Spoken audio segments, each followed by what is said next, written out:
Good morning, everyone. It's Brooke with Mrs. Cog Hill Farm, and got a beautiful day in Alabama today. High of 75, and it's just glorious outside. I have taken care of all the animals on the farm this morning with Jason's help, and Bramble has come to join me as always. But I wanted to start off here in the barn where I have made a few changes, and you'll see why in just a second. As you guys know, I have been on my chicken mission again this year in adding some pullets to the farm for future egg laying purposes. And I'm in here in a stall with some of those. So if you remember a few, I don't know, I don't even know what the date was. A while back, I picked up 5 Marans, and 5 Americanas. And they were in the GQF grow out brooder. So I had said that I was going to move them when I felt like they were big enough. And lo and behold, they're big enough. So their heads weren't touching the top, so they weren't ducking down, but I did know that it was time. So about a week ago, I guess, Jason and I got them moved into this empty stall in the barn, and they are thriving, all of them. So thankful to have this big space that they can walk around in. Now, I did add that big bowl over there where you see that hen pecking around. I added some dirt in there so they can take a dust bath and do things that chickens do. Now, Bramble's in here with me, and all 3 of the barn cats have been raised with chicks. They don't pose any threat. You can see the chickens are not scared of the cats, nor are the cats scared of the chickens. Nothing's going to happen, I can assure you. But here we are, and they are absolutely beautiful. Now, you have a hard time telling the Americana chicks apart from the Marans. And one of the best ways to do so is the Americanas do not have feathered feet. You can see that one there that just perched up on the side of the bowl.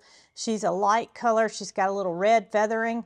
She has what appears to be, they call them green or yellow legs, and no feathers. So Americanas do not have feathers on their legs, while the Marans do. This one eating here is Americana because she does not have feathered feet. Now, all the dark colored ones are Marans, but there are some Americanas mixed in there. So just a little update on the hens this morning. Hopefully they're all hens. I haven't heard any crowing coming out of this stall yet, and they are getting to the age where they would start making a pitiful crow if they were to be indeed roosters. But they just they're enjoying having this big space, and I'm just thankful that I have a spot for them. Right, Bramble? Are you going to stay in here and watch chicks all day, or are you going to go out and do some fun cat things? Bramble! Kitty! Come with me! I guarantee you he follows me. And here's my second stop, and this is over at the GQF brooder. I do have 2 of the brooder sections and 1 grow out pen. We've had this since we were at the old farm. It's held up extremely well, and I get a lot of use out of it, in case y'all didn't know. But this area up here is where those bigger chicks were. You can see it's got an extended area at the top, and it has no heat. So chicks can get adjusted with minimal supplemental heat. There's nothing there, and they're in their original surroundings. So it just takes an adjustment for them sometimes. This is perfect. But I want to show y'all how big the Colombian rocks and the silver lace Wyandottes have gotten. They're going to scatter when I open this door because that's just what they do. Well, they didn't do it too much, but y'all look at how big they've gotten. So I am lowering the temperature 5 degrees every week, and we will continue to do that until we're at 0 heat. I'm going to move their water so y'all can see them a little better. And then they will move up top to the grow out area. Now, I have not lost a single one of these chicks. There are 10 in here, and there are 10 that I purchased. So all the chicks are doing very, very well. You can start to see that silver color coming in on the silver lace Wyandottes. And then the Colombian rocks are getting a little bit of black on that white feathering. Just going to be beautiful chicks. But they're not going to be in here much longer. Probably, maybe by the weekend, they might get their big move to, we're going to call it upstairs. They're going to move upstairs where there's a lot more room and they will be off of heat. All right, so now, last but not least, on the bottom is something that I was really holding out for, and that is the lavender Orpingtons. And I told you guys that I got 6 of them, and I still have 6 of them. You see that they're small and they are still appreciating being under that heat, which is put out where that little blue light is. Now, you don't have to use the blue light bulb. It comes with a blue or a clear bulb, which the clear is up top. And it just so happened that I had a blue one when I recently replaced the bulb that blew. So doesn't matter what color. Some people prefer the blue. It doesn't really matter to me, but personal preference. So these girls are getting bigger, but they are by far not as big as the ones that are above them. How do I keep these chicks alive without losing any? Well, first of all, this brooder setup's incredible. It really kind of does the work for you. As long as you keep their water filled up and you keep their feed filled up at all times, they're going to grow and thrive. And you do have to be careful about not being in a climate-controlled area, such as our barn. When the temperatures were cold, we had this brooder set up in the milk room because it was supplementally heated by a heat source, whereas this barn gets, well, close to the temperature it is outside, and the brooder can't keep up with it. So like any kind of heat light or supplemental heat that you're supplying your chicks, you need to make sure it's in a climate-controlled environment, or else the chicks are not gonna make it because the temperatures simply aren't warm enough. Now, besides the heat and food and water, here's another thing that I credit them thriving to. And actually, Miss Teresa that owns the feed store where most of these chicks came from, and I discussed this just a couple of weeks ago when I had to pick up another bag of chick starter. Y'all, let me tell you, Miss Teresa and I got to talking about chick starter. And chick starter is a feed that you want to use for your chicks from the time that they are bitty babies until you start them on if you decide to use a grower. I start all my chicks out on this Klombach medicated Start Right feed. And Miss Teresa uses this as well at her feed store. And she has lots of chicks at a time. And she said since they have started using the Klombach medicated starter, she doesn't lose chicks. And the people that purchase the chicks from her that use this don't lose many chicks either. And one thing that's confusing to people sometimes is that right there. That says medicated. Medicated starter does not mean it has a dewormer in it. It's not a whole bunch of things that your chicks don't need.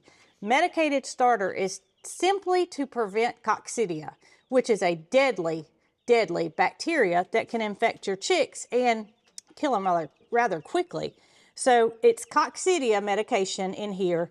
It is, it's gonna help your chicks to thrive and to be prevented of any infection. Not to say it can't happen, but the medication is a big preventative when your chicks are young and susceptible to that coccidia. So I felt the need to share that because I do get some people asking me from time to time, what do I recommend to start chicks out on?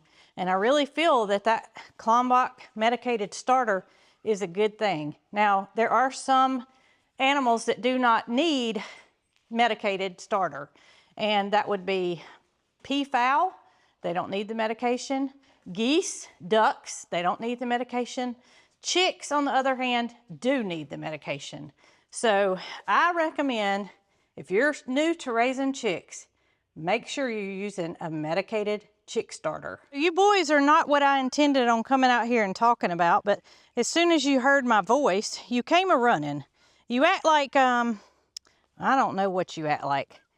You act like your nicknames ought to be Shake and Bake.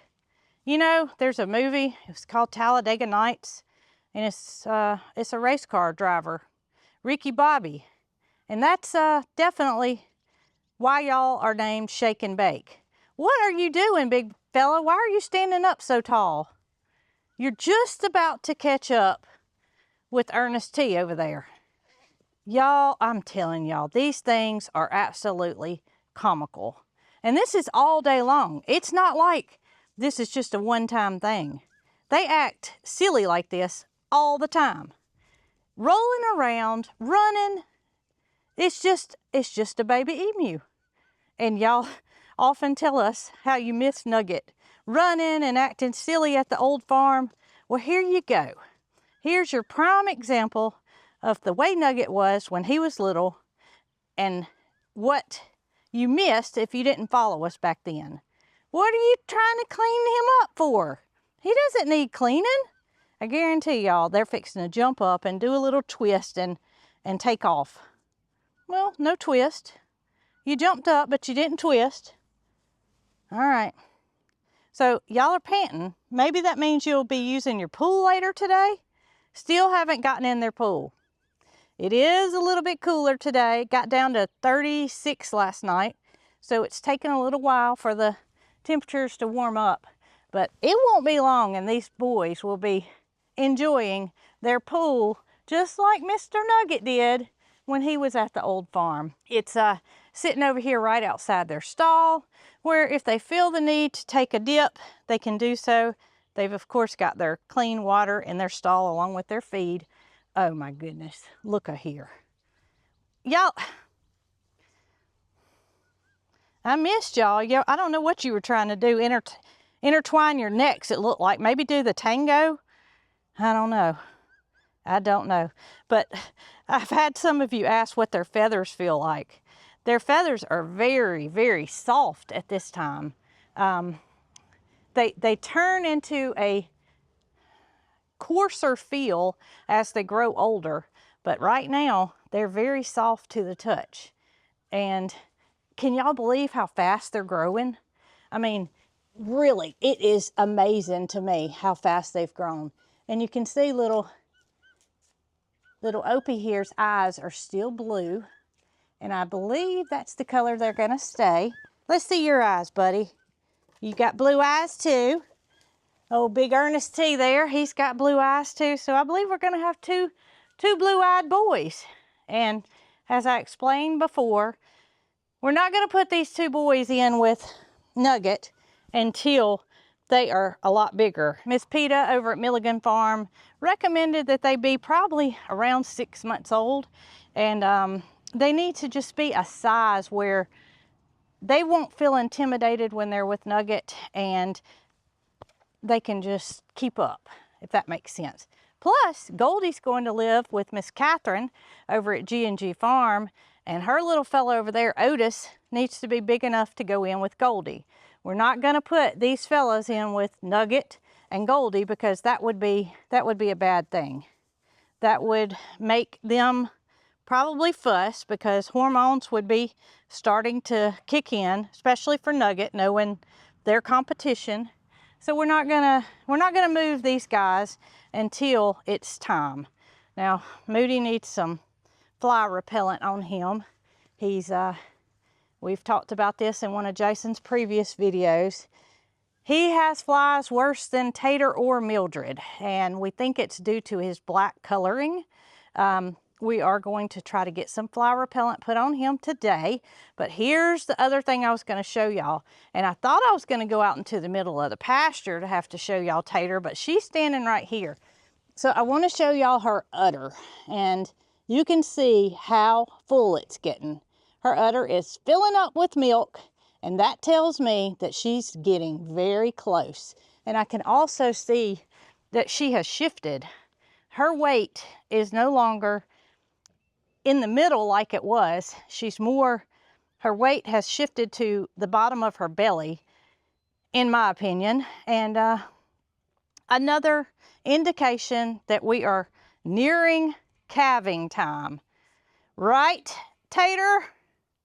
Yeah, right. Let's just hope so. But I think that udder is a good indication.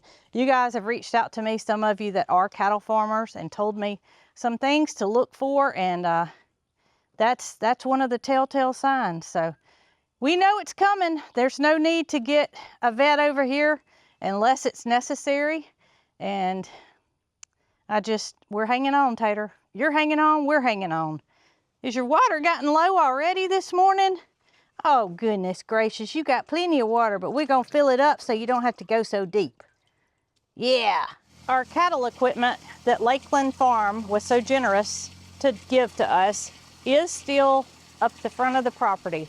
And if we were to feel the need to get it over here, if Tater had complications, we could get Mr. Greg or Brant to come over and move that for us. But right now, we just don't see the need for that to happen. If she were to have complications during delivery, she's gonna be laying down and we won't need that head chute to examine her. So just know that the cattle chute and the vet catch pen will be moved as soon as we have the opportunity with some big equipment. That's sweet of you, Tater. I'm sure Mildred thinks so too. Is that what you're gonna do with that baby when it arrives? And yes, I have said babies before, but I think it's just from hearing you guys say that you think Tater's having twins. So I don't know anything about Tater having more than one. It's just a figure of speech at this point. And y'all can see a good backside view of Tater. She's been laying down in something. She's got some, she doesn't have diarrhea, but she's got something that she laid in on her side there in her back end. But that tail sure is being held up high today. And that udder you can see is getting full. So I think when you guys see this, you'll be in agreement that Tater has changed somewhat. Her udder development is there. Her backside has kind of shifted. I showed Dr. D some pictures of her recently when I had to get some medication for Paris. And he says that he likes to go by the ligaments on the back end rather than the hind end itself. So I showed him some pictures and he said, just hang out and wait. And if nothing happens, then that's a good thing. You don't want to borrow trouble. So speaking of Paris, she is laying right here, as y'all can see, and she's doing very well. I'm still milking her to try to relieve some of that pressure on her udder. She's not taking any medication. She's feeling better. She's hanging out with the herd for the most part. She's taking a little rest right now over on the side of the stall, but so is Topper. Topper's in there in the shade. I don't know if y'all can see him back there in the corner. And then Bootsy, she's taking a rest as well. Bootsy, you getting to be an old lady, aren't you, girl? Yep, I'm surprised Tip isn't in here with y'all. Tip's the third one that's the oldest, just like these other two Nigerian dwarfs. And Bo Peep. Bo Peep's an old lady too, so I think we're starting to feel like we're running a little bit of a retirement home here. A lot of our animals are getting older. A lot of the animals that we've taken in are old. And, you know, it's just sad to me that when something gets old, they tend to get neglected. Now, that's not all the time. I know it's, you know, it happens, but it's sad nonetheless. And I think that it was just an amazing thing that happened when Miss Janet, a follower, reached out to me with a post that was on Craigslist of all things. And the Craigslist advertisement was for a horse. She did not know this person. All she knew was that she saw this advertisement. She read it. She didn't know if there was a charge for the horse or what the deal was, but she thought of me and sent it to me. And there was indeed an email in that post.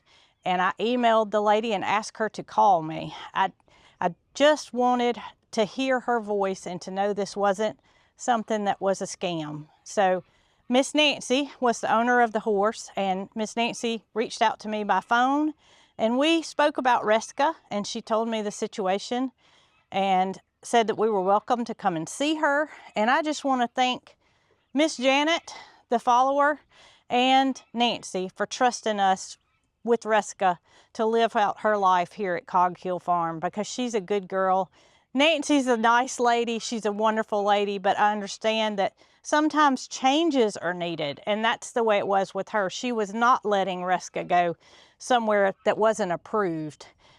She had passed up oodles of emails, people contacting her wanting a horse for free. But a horse is not free. You agree to take it in at a free charge, but that does not mean you're getting off financially free. It's a very expensive thing to have, and I'm just thankful that Luberson has sponsored us because we're able to indeed supply that to the aging horses. We're able to supply it to Matilda, who's a young calf, and ourselves, which it has helped me tremendously. I can't tell y'all how much better I feel since taking the Luberson. But y'all, just thanks to Nancy and thanks to Janet, because otherwise we wouldn't have known about Reska and she wouldn't be here. And Nancy would have kept her in that case, but she was just waiting on the perfect opportunity to rehome her, and we just happened to be that farm, and we're happy to have her. And y'all can see the rest of the goat herd is out here enjoying the grass and the sunshine and each other. They're just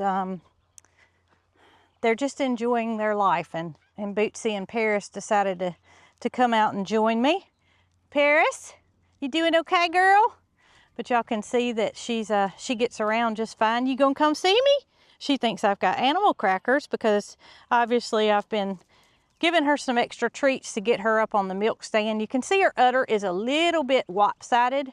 That one side is still a little bit enlarged, and I'm just taking it day by day. If she needs milking down, we're doing that. Otherwise, she's fine. She's fine. She's not on any medication. I'm just thankful that she was able to pull through this, because I did not have high hope for Paris when she was first diagnosed. It was bad, y'all, and I don't think we emphasized how bad it was. It's just a miracle that she's still with us and that we had the insight to know something wasn't right.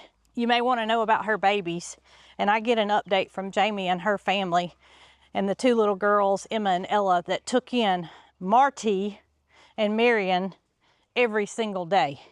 And this one was a smile putter on her, so to speak. I got a message from Jamie this morning. This is how loved these babies are and how happy these babies are. If this doesn't make you smile, something's wrong.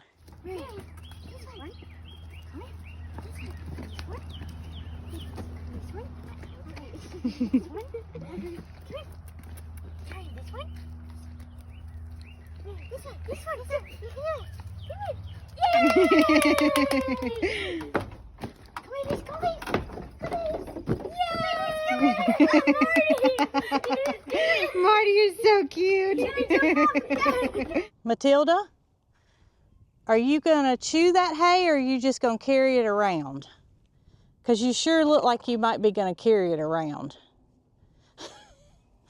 Well, I just wanted to show y'all a glimpse of Matilda. She's laying down right now, but she's been out grazing and she's had her breakfast and she's happy to be here. And Jesse's not, I know you're a little jealous. We're talking about we got some new horses, but I guarantee you, you and Honey are here to stay, okay? You're not going anywhere. You're here.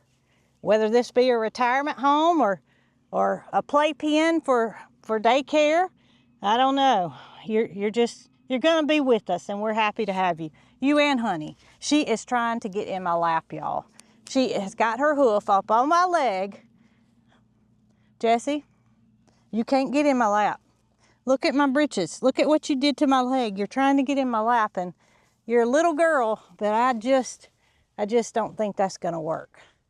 No, I don't. All right. So you got your hugs, you got your loves. We love you, Jessie. Yes, we do. We love you. You're a sweet girl. And so is Honey. And so is Matilda. And all the goats and the horses and everybody. Y'all, I hope you enjoyed this video. I hope it made you smile, and I hope you all have a wonderful day. Jessie, can you end it? Y'all be good.